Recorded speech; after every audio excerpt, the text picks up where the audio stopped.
a partir do verso de número 17. 1 Coríntios, capítulo de número 11, a partir do verso de número 17. A vocês que estão acompanhando em casa, através da internet, muito obrigado pelo carinho. Nossa oração é que a palavra do Senhor tenha livre curso sobre a sua vida nessa noite. Aleluia. Só quem vai morar no céu dá um glória a Deus aí. Aleluia. Glórias ao nome de Jesus. Aleluia. Quem encontrou, diga amém.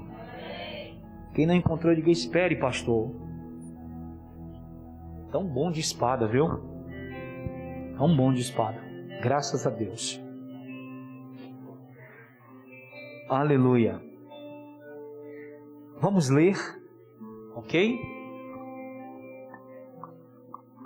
Quero pedir a você, se você pode, claro, ficar de pé comigo, para fazer essa leitura mais uma vez. Depois, prometo que não vou mexer com você, você vai ficar aí, no mínimo aí, 1 hora sentado, tá? Então aproveita agora, para estender aí a coluna também. Nisto, porém, que vou dizer-vos, não vos louvo, porquanto vos ajuntais, não para melhor, senão para pior. Por favor, igreja, lê o 18.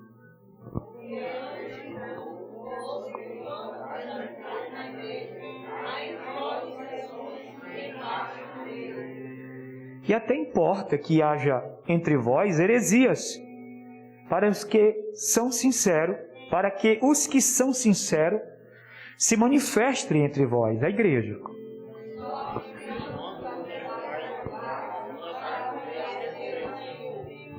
Porque comendo cada um, toma antecipadamente a sua própria ceia. Assim, um tem fome e o outro embriaga-se. A igreja.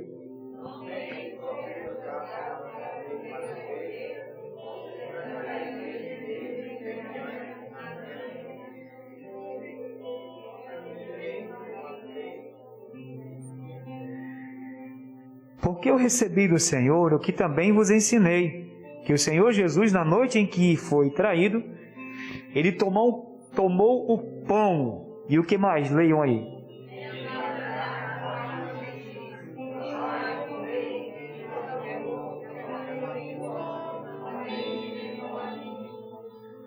Semelhantemente também, depois de cear, tomou o cálice, dizendo: este é o cálice do Novo Testamento no meu sangue. Fazei isto todas as vezes que beberdes, em memória de mim, a igreja.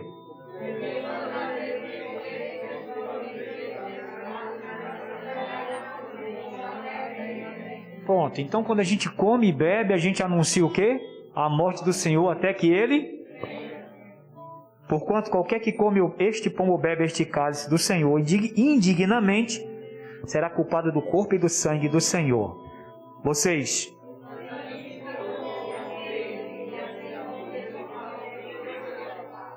Porque o que come e bebe indignamente, come e bebe para a sua própria condenação, não discernindo o corpo do Senhor, a igreja.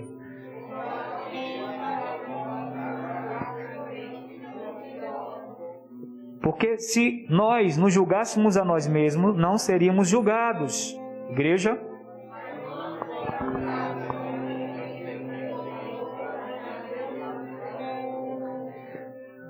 Vamos terminar todos nós aqui. Portanto, meus irmãos, quando vos juntais para comer, esperai uns pelos outros.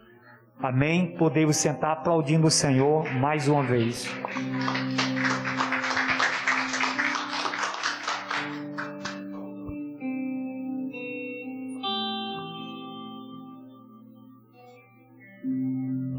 Amados, é importante a gente compreender o significado da ceia, não é verdade? Ao passar dos anos, a gente vai ceando, e se não tomarmos cuidado, isso acaba se tornando uma prática comum. sem vitalidade, sem entendimento. Nós vamos ceando e não temos a compreensão do que nós estamos fazendo. E esse texto chama muito a nossa atenção para refletirmos. Essa carta ela é endereçada a igreja de Corinto.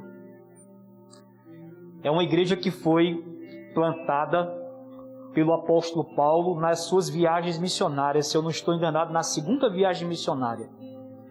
Ele passou mais ou menos uns 18 meses implantando essa igreja. E o apóstolo Paulo tinha um vínculo muito grande com essa igreja. Quando você lê o contexto da carta, você fica impressionado, porque os membros dessa igreja eram membros que gozavam de dons, eram membros que tinham conhecimento das coisas de Deus. Apesar de Paulo ter empreendido 18 meses, 1 ano e 6 meses de trabalho ali, ele fundamentou muito bem esse trabalho. Mas o que parece é que a igreja estava passando por um problema relacional. Ela estava vivendo um momento em que algumas pessoas no corpo de Cristo, alguns daqueles que vieram a crer, que aceitaram o testemunho da palavra, já não estavam mais discernindo a questão do corpo de Cristo. E estava havendo uma certa bagunça, uma confusão, num ato tão solene que era a celebração da ceia.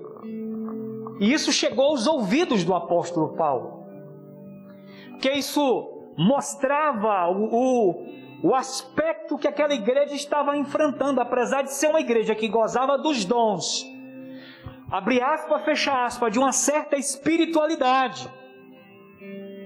Era uma igreja que também estava vivendo uma carnalidade brutal, porque eles não estavam, fazendo menção de cada um no corpo de Cristo. E aí, isso chegou aos ouvidos do apóstolo Paulo. E Paulo tinha toda a autoridade de falar com veemência a esta igreja, uma vez que ele fundamentou ela. Ele era o pai espiritual. E ele trata isso realmente com muita energia. Ele é enérgico e traz algumas lições importantes que nesta noite, acredito que todos nós temos que ter em mente. Acredito que todos nós precisamos compreender o papel da ceia em nossa vida. Amém, queridos? Nós somos a igreja do arrebatamento. Quem crê nisso aqui? Eu creio. Somos a igreja que estamos vivenciando o retorno de Jesus a qualquer momento. E mais do que nunca, essas lições devem estar presentes em nossa vida. Foi um golpe muito frontal passarmos quase 5 meses sem celebrarmos a ceia de uma forma presencial, sem olhar nos olhos dos irmãos, sem dar a paz do Senhor, sem abraçar, quase que vivendo relações virtuais. As coisas hoje são muito virtuais, não é, queridos irmãos? E a virtualidade tem o seu valor, mas jamais vai substituir, escute, as relações reais. Jamais vai substituir as relações reais. Então, Paulo diz o seguinte: nisto porém que vou dizer-vos, eu não vos louvo, porque vocês se ajuntam, não é para melhor, mas é para pior. O que está acontecendo com vocês? É Paulo conversando com a igreja. O que está havendo entre vocês? Porque, antes de tudo, eu escuto que quando vocês se ajuntam na igreja, há entre vós dissensões. A primeira situação que Paulo detecta que há uma dissensão. O que é uma dissensão? O que é uma dissensão? Uma dissensão é uma separação. Parece que estava havendo, uma discussão, de modo que cada grupo no corpo de Cristo estava separado. Apesar deles fazerem parte da mesma igreja, havia grupos distintos. Vocês estão compreendendo, sim ou não? Havia grupos distintos. Olha, eu escuto que é dissensão, e em parte eu creio, eu até entendo que isso está acontecendo de verdade. Sabe por quê? Porque importa que haja entre vós heresias. O que é heresia? Hereses do grego. A palavra heresia aqui nesse contexto é partido. Por isso que eu disse grupos. Aqui não se trata de apenas falsa doutrina. Não. A palavra hereses aqui significa partido.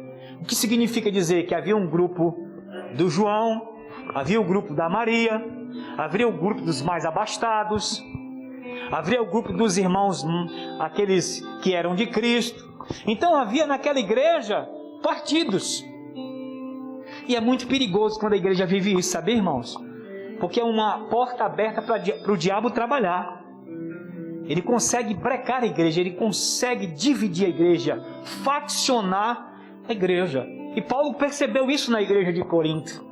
Olha, eu estou ouvindo e vocês estão vivendo esse tipo de partido para que os que são sinceros se manifestem entre vós. Ele diz, olha, tem partido, mas eu sei que existe pessoa sincera, pessoa com a fé franca no meio de vocês.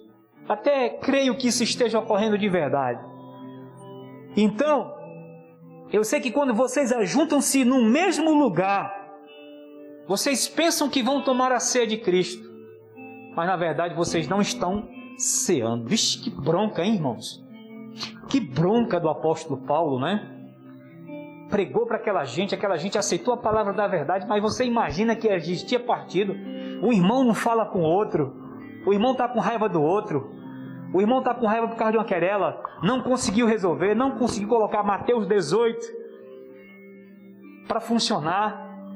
E então eles se convencem de que, mesmo dessa forma, eles estão na igreja. E eles querem ter o direito de cear. E Paulo está dizendo assim, não, vocês não estão ceando. Vocês se ajuntam no mesmo lugar. Geograficamente, vocês estão no mesmo lugar. Vocês estão na mesma denominação. Vocês estão na igreja de Corinto. Mas uma coisa vocês não estão fazendo. Vocês não estão ceando. Vocês não estão se reunindo para cear. Porque primeiro, um toma antecipadamente a ceia, o outro passa fome, o outro se embriaga.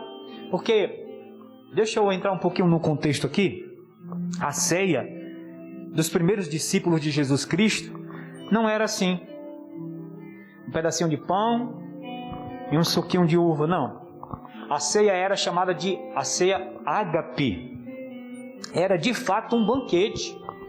Era um banquete de verdade. Então o que acontecia? Os irmãos aqui, eu vou ilustrar com aquilo que a gente faz no final do ano. Irmão, vamos fazer a nossa ceia de virada. Um traz o peru, o outro traz a lasanha, o outro traz a salada. Quem já participou disso aqui na igreja? Então era mais ou menos isso. Era o ágape. E a festa ágape contemplava a comunidade da fé. Só que, você imagina, eu trago o meu, a minha parte. E Paulo está dizendo aqui que na igreja havia uma composição de membros abastados e alguns membros que eram menos favorecidos. Para não dizer pobre é o diabo, né? Pobre é o diabo, mas havia alguns irmãos menos favorecidos. E alguns comiam antecipadamente, e ao invés de haver a fraternidade, porque uma coisa é muito importante, olhe para cá, em nome de Jesus, se você é crente, para você entender essa lição. Uma coisa muito importante no corpo de Cristo, que eu acredito que o diabo tem pelejado, tem batalhado, ele tem usado todas as suas armas para golpear a igreja. Uma coisinha chamada comunhão. E quando a comunhão de uma igreja ela é golpeada, Satanás sabe que essa igreja vai enfraquecer. Quem está comigo aqui, diga amém. ela sabe que ela vai enfraquecer, essa igreja não vai gozar de todos os benefícios que Cristo tem para ela. E esses irmãos estavam vivendo este momento, em que os partidos estavam anunciados, em que gente se embriagava, enchia a cara, em que as pessoas passavam e aquilo não era jamais a ceia do Senhor, porque na ceia do Senhor deveria haver o quê? Fraternidade, comunhão, humildade, compartilhamento. E Paulo começa a censurar. E ele diz assim no verso 22: não tendes porventura casa para comer ou para beber? Ou vocês desprezam a igreja de Deus e envergonhar os que nada têm? Olha aí, esse texto mostra, esse versículo mostra que aqueles que estavam fazendo assim estavam envergonhando a igreja de Deus, estavam humilhando os que nada tinham, e não tinha nada a ver com as características daqueles que estão em Cristo Jesus. Nada tinham aprendido, porque ser servo de Deus é estar disposto a ser o menor na casa de Deus, é estar disposto a servir, é estar disposto a abrir mão, é estar disposto a morrer, queridos irmãos. E uma igreja que quer ir para o céu é uma igreja que precisa valorizar a koinonia, a comunhão. Ela precisa valorizar o corpo de Cristo. Ninguém aqui fere o seu próprio corpo, antes alimenta. Você fere seu corpo? É claro que não. Você nutre o seu corpo. E uma coisa muito importante para que a igreja, nesses dias, ela venha a vivenciar um avivamento, é quando a igreja entende esse princípio. Quando nós colocamos em nossa mente que o corpo de Cristo, composto dos mais diversos membros diferentes, aqui existem membros diferentes, sim ou não?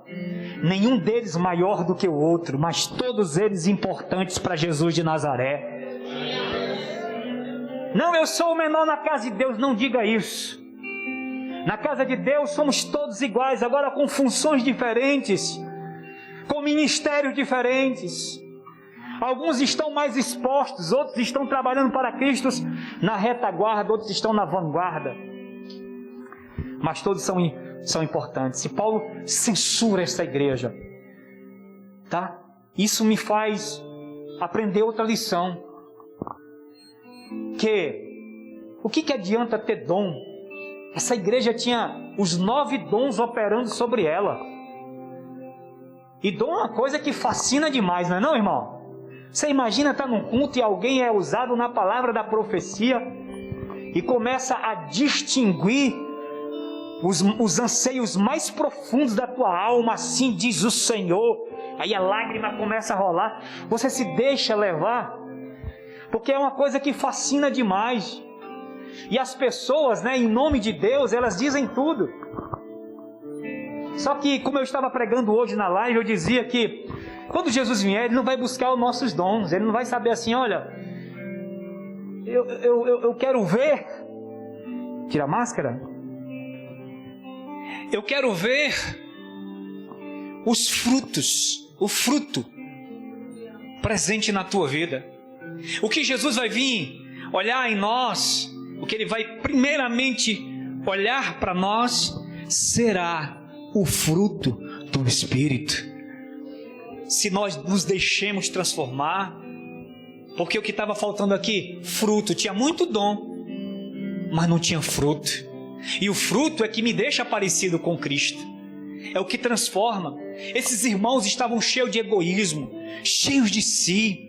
Esses irmãos ainda precisavam amadurecer, apesar de gozarem, de estarem fascinados pelos dons, eles precisavam ainda entender sobre fruto, sobre transformação interior, sobre comunhão, koinonia, sobre velar uns pelos outros. Aí Paulo vai fazer um contraponto e dizer assim: não tendes porventura casa para comer ou beber, ou desprezais a igreja de Deus e envergonhais os que nada têm? O que eu vos direi? Na nossa linguagem, eu vou aplaudir vocês? Eu vou louvar vocês? Claro que não vou louvar. Essas atitudes não são coisas de Deus. Aí ele vai fazer o seguinte: ele vai citar o ensino dos apóstolos. Ele vai dizer assim: porque eu recebi do Senhor o que também vos ensinei. Pergunta: essa igreja sabia ou não o procedimento? Sabia. Olha só: porque eu recebi do Senhor o que também vos ensinei. Isso diz para mim que eles já sabiam o procedimento. Uma coisa é você ser cobrado por algo que você não sabe e não recebeu nenhuma instrução.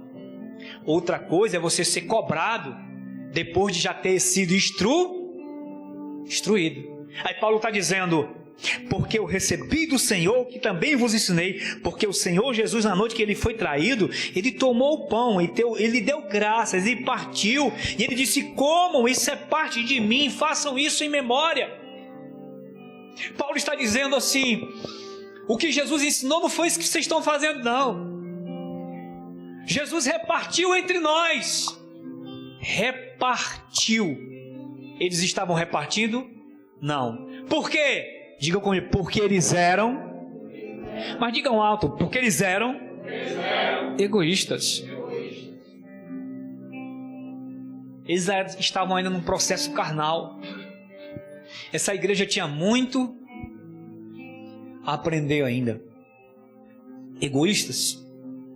O que Paulo está dizendo é que ele recebeu essa instrução e não foi daquela maneira. Os irmãos repartiram entre si. Jesus pegou o pão, deu graças e partiu entre eles. Essa atitude deveria ser a mesma entre os irmãos. Quando nós não temos a capacidade de repartir, quando nós não temos a capacidade, de comungar, é porque nós estamos distantes dos ensinos do Senhor Jesus Cristo. E nós precisamos amadurecer. Faziam parte da igreja, estavam no mesmo lugar, e suas mentes reprovadas diziam: não, vocês não estão reprovados. Porque a pior coisa que tem é quando a mente está reprovada em si mesma. Ela perdeu a consciência do erro, ela perdeu a consciência daquilo que desaprova, e no ponto de vista dos próprios olhos acham que está tudo em paz, tudo normal, quando na verdade não está. E eis aqui Paulo corrigindo essa igreja. Quando nós nos reunimos, irmão, para cear, quando você pega um copinho desse, quando você pega um pedacinho de pão desse, não é só um pedaço de pão, porque aqui está revestido um significado amplo para a sua própria vida e para a vida da comunidade da igreja. Nós estamos trazendo à memória o sacrifício que alcançou a vida do meu irmão que está do meu lado, que alcançou a vida do meu irmão que está agora na China, na Indonésia, nos Estados Unidos, que está agora na Uganda, que está agora na África, está agora na Índia. Cada irmão que foi comprado pelo sangue de Jesus, seja ele da mais alta posição, seja ele da menor posição, no momento em que todos nós entramos pelaquela porta, se você é desembargador, o teu título ficou lá atrás. Se você é um juiz, ficou lá. Se você é um médico, ficou lá. A partir do momento que você entrou pelas portas, todos nós nos chamamos irmãos. O mandato de Deus, quando nós nos reunimos como igreja, é: se alguém me machucou, eu preciso vencer o meu próprio sentimento e perdoar. Se alguém está precisando de mim, eu preciso se dispor. O nome disso é ser igreja de Deus. Ser igreja de Deus vai muito mais além do que a minha própria realidade de corpo. Eu não sou membro de uma denominação apenas, eu sou parte do corpo de Cristo. E o corpo de Cristo tem vitalidade, o corpo de Cristo tem vida, o corpo de Cristo é composto por membros, e todos os membros são importantes para Cristo.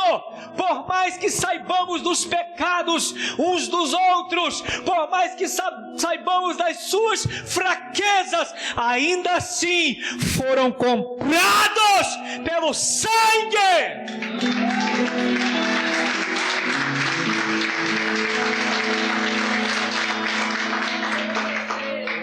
Aleluia!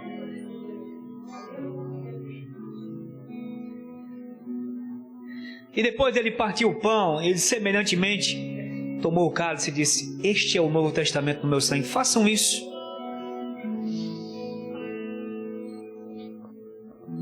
em memória de mim.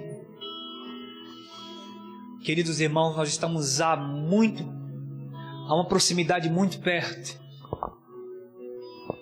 do regresso de Jesus. Eu estou aguardando Jesus, mas também eu posso ir a Jesus. Eu estou aguardando, mas também eu posso ir ao encontro dele. Porque se ele não voltar para mim, eu posso ir para ele. Como é que a gente vai para ele, irmãos?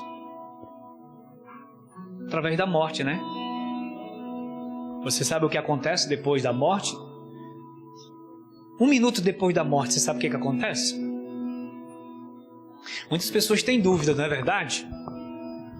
Algumas pessoas têm dúvidas e são gritantes as dúvidas. Mas a Bíblia explica para nós claramente que não deve restar nenhuma dúvida de que os que estão em Cristo Jesus passaram da morte para a vida. Porque tem gente que já está morto, ainda estão em vida física. Mas quem está em Cristo, vivo já está diante dos olhos de Deus. O que acontece depois da morte é que se segue o juízo. Morreu, segue-se o juízo. E o juízo é a ordenação de Deus para cada homem nesta vida. Mas voltando para o assunto principal, que é a ceia, queridos irmãos, celebrar a ceia com alegria, com um sentimento no nosso coração de que não estamos em débito algum com ninguém, de que de fato nós estamos com o nosso coração sem nenhum peso, sem nenhuma mácula, de que de fato nenhum tipo de sentimento pode tomar conta da minha mente, exceto o amor. Se você deve dever a alguém, deva o amor, como diz Paulo. Não deva nada a ninguém, mas se você tiver que dever a alguém, deva o amor. O amor é o vínculo da paz, o amor é o vínculo da perfeição, o amor que esteve no coração de Cristo e que deve estar no coração dos crentes também, o amor sacrificial, como eu falei neste meio-dia, o amor ágape, o amor que vai em direção do outro. Esse amor estava em ausência aqui, porque amor é fruto do Espírito. E Paulo vai dizer que, eu estou terminando essa palavra, eu não vou ser extenso com os irmãos, amém, queridos? Então Paulo convida os irmãos para se examinar. Examine-se, pois, o homem a si mesmo, e assim coma deste pão e beba-se deste cálice. Se alguém come e bebe sem fazer esse exame, talvez esteja condenando-se a si mesmo. E como é que isso acontece, irmãos? Como é que eu posso condenar? É você comer sabendo que você está em dívida com alguém, que você tem conhecimento de que alguma coisa está fora de lugar e você não resolveu. Paulo está dizendo: examine-se o homem a si mesmo. Então a gente precisa fazer o quê? Examinar a nossa consciência. Porque Paulo diz aqui no texto que alguns comeram e beberam indignamente. E o que é comer indignamente? Quem é, eu pergunto, entre nós, que tem a dignidade de comer o corpo de Cristo? Eu respondo: nenhum de nós. Nenhum de nós aqui temos a dignidade. A nossa dignidade está fundamentada na justiça de Cristo. Não é porque eu sou melhor, porque eu sirvo melhor, porque eu sou mais santo ou menos santo. Não. A minha resposta está na minha fé no Cristo que me salvou. Isto está a minha dignidade. Mas quando eu tenho uma consciência de que sei que devo consertar certas coisas no meu coração e na minha vida, e não faço, aí sim, eu estou vituperando, eu estou crucificando novamente o meu Cristo. Quando o meu coração ainda guarda rancores, mágoas, quando eu não consigo vencer determinadas guerras, quando o meu coração ainda é egoísta, quando o meu coração é egocentrista, quando eu penso em viver uma religião, aí sim, neste caso, eu me torno indigno. Lembre-se o que Jesus nos ensinou. Ele disse: os humilhados serão exaltados. Os humilhados serão exaltados. É uma lição para nós, porque mexe com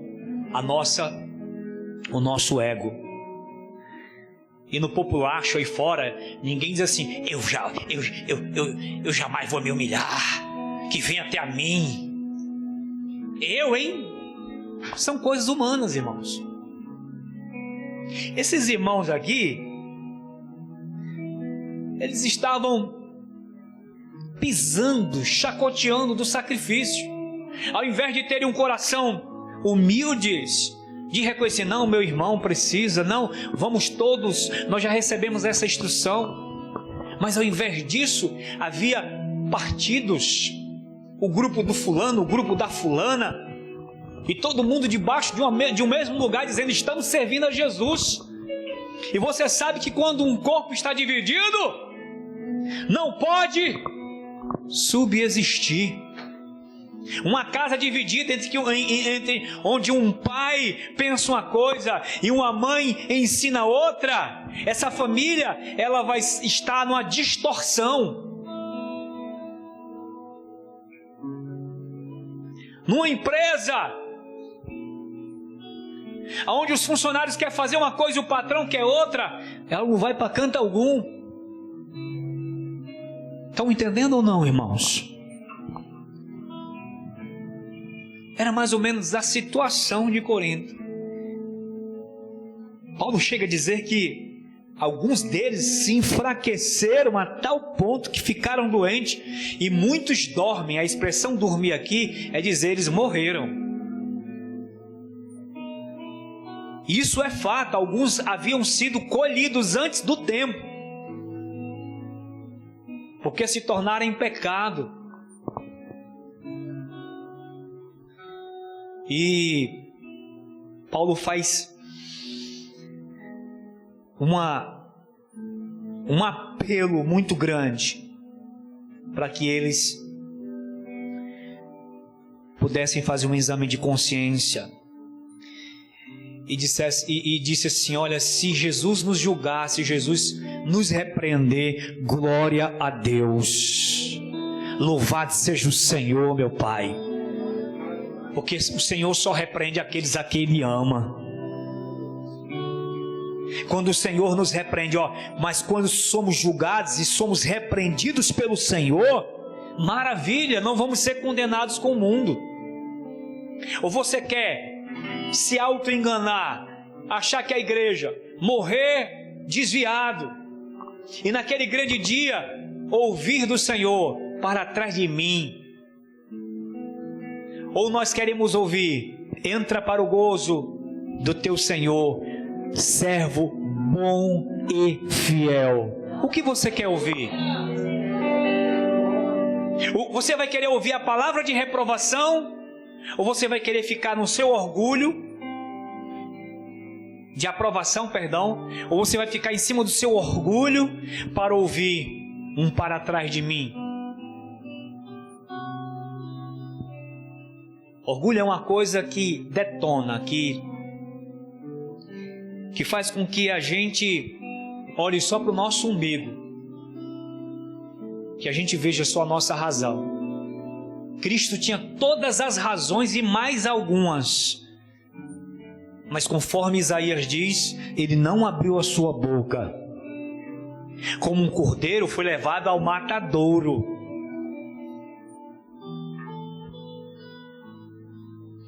E nos deu um exemplo sacrificial de amor. E quando estava na cruz, já morrendo, ele disse: Pai, perdoa-os, eles não sabem o que estão fazendo. Tetelestai, está pago, está consumado, está feito. Se somos discípulos, precisamos seguir o seu exemplo. Se somos crentes, precisamos vencer a nós mesmos. Se queremos ver a graça, o poder de Deus se mover sobre esta igreja, vidas sendo salvas, se queremos ver famílias sendo alcançadas, precisamos do ingrediente chamado koinonia, comunhão, amor, comunhão. Mulher, vamos deixar tudo para trás, homem, vamos deixar tudo para trás do que vivemos. Você é importante. Quando achamos que só somos nós os que vencemos, só ficou de pé eu e o pastor Marcondes, só ficou de pé eu e a Elizabeth. Não diga isso não, queridos.